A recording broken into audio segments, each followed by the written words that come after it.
So, blissfully unbothered.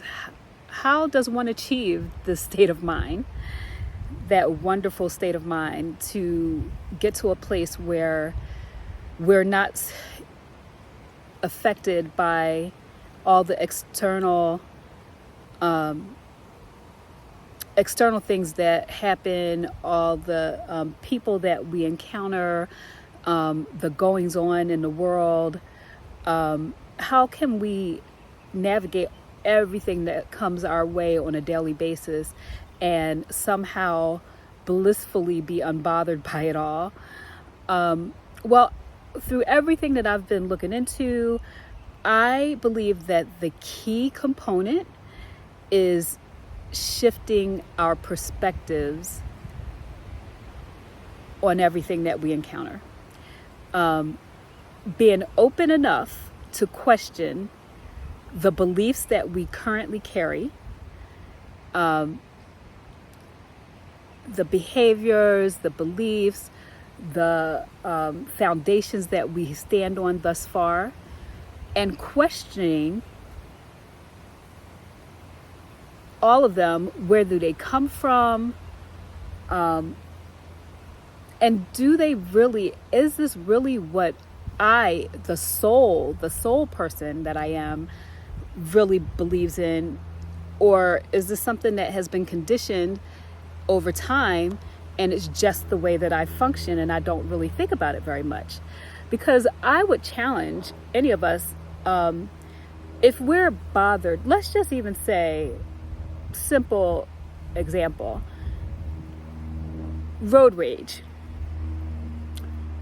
Or how about, I won't even go that far, because road rage gives this connotation of like craziness, like people doing really outlandish things just because of behavior on the road. So how about we just say road perturbedness, like just being a little upset when you're driving by the way other people behave when they drive. And so in one sense, you could say somebody cuts you off on the road that could have been dangerous. Everything was handled fine. Nobody got in an accident. You navigated it fine. However, you are highly upset as you're following this car down the same road, and you're just super aggravated by the idea that this person is careless, they're not mindful, that they could have caused an accident, and you're just angry, and you might be wishing, I hope when they turn the next curve, there's a police car right there that catches them speeding, or you like all kinds of things could possibly go through your head. And in some ways we could say, well, is that so wrong? Is there anything wrong? That person was wrong in how they navigated the road. They were being dangerous, and I have a right to be upset about it. Fair enough. I would also say that is very far from being blissfully unbothered. That takes a lot of energy to focus on, that takes away from positive energy that you could be experiencing. And it damages you, because I believe that every moment, every second that we spend in a negative energy field is damaging to our psyche, to our mentality, to our spirituality, and our body. And it can set the tone for how the remainder of your day might go even.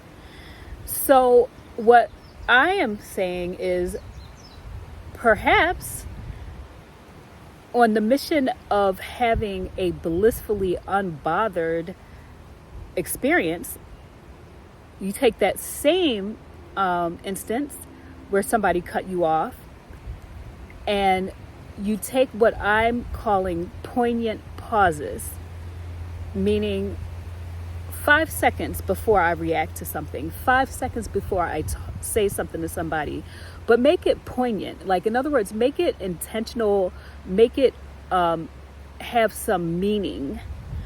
Not that you're just counting 1, 2, 3, 4, 5 and then let an outburst out. The poignant pause gives you those 5 seconds or 10 seconds, whatever it is that you might need, to actually contemplate and reflect quickly, how am I determining how I'm going to respond to this? So maybe rather than having an immediate outrage of righteousness and then spending negative energy towards somebody, maybe your perspective could shift and go, wow, that was interesting, the way that person almost cut me off, but thankfully I was able to navigate appropriately. I had enough distance that I could slow down or I could maneuver. I wonder what kind of day they might be having. I wonder if they are feeling anxious about something, or feeling like they're running late, or they're not mindfully driving because maybe something's going on in their life that has them very distracted. Wow, I pray for them that whatever's going on is they will be able to navigate it in a positive way. And I pray for the safety of them and anyone else they might encounter while they're driving that way. And I pray that they start to be more mindful. Maybe they realize now that they almost cut somebody off, and that brings their focus back into attention. So, yeah, that might sound a little unrealistic. It might sound like, okay, whoop-de-doo, like goody two-shoes can stop and think all those thoughts and try to psychologically analyze why somebody's driving like a jerk. And we could think that way, and that's fine. But one way leads you in a direction that's pulling you down and wasting your energy that you have for the day. Let's say you have a bank of energy for each day that you get to utilize. Just like if it was money. If you had $100 in your pocket that you could spend in a day, and similar that you have 100 points of energy, imagine that every time that you had road anger, or road perturbedness, that's worth 20 energy points, or $20. And I would venture to say, if you only had $100 for your whole 24-hour period, that you might venture to think, in that poignant pause, you might say, I'm a little annoyed by what just happened, but I 1,000% am not spending 20 energy points or $20 on that, leaving myself with just $80 for 24 hours for this something that happened in 30 seconds. I'm not spending 20 energy points or $20 on that. And when you think that, like, perhaps throughout the day, that same 20 points of energy or that $20 could lend itself towards something great, something that uplifts you, whatever makes you happy. For some people, it might be going to a movie. For some people, it might be going out to lunch. For some people, it might be buying a book. But the bottom line is, you have it to go towards something good that might actually enlighten you, might make you feel good, as opposed to throwing it away. Not only throwing it away and wasting it, but also lending to something that is actually detrimental to you. I don't think you would want to just randomly throw $20 out the window here and there throughout the day, focusing on negative things. That example might be a little rudimentary. It's not like super deep, But these are the little shifts of perception that add up to bigger shifts of perception. These are the little changes that add up to behavior changes ultimately. These are the little changes that have been lifting me out of a depression, that have been giving me more hope and faith in surviving this earth.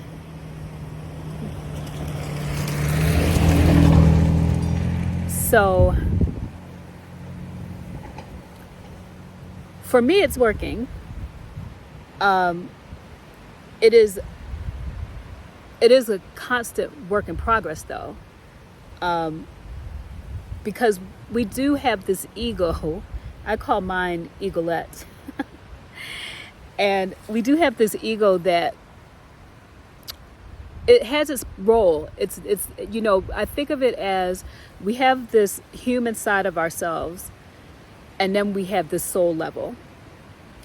And our human side has an ego that has a very distinctive role. It's very self-protective. It's very self-preserving. And it helps us with all these experiences that happen to us. However,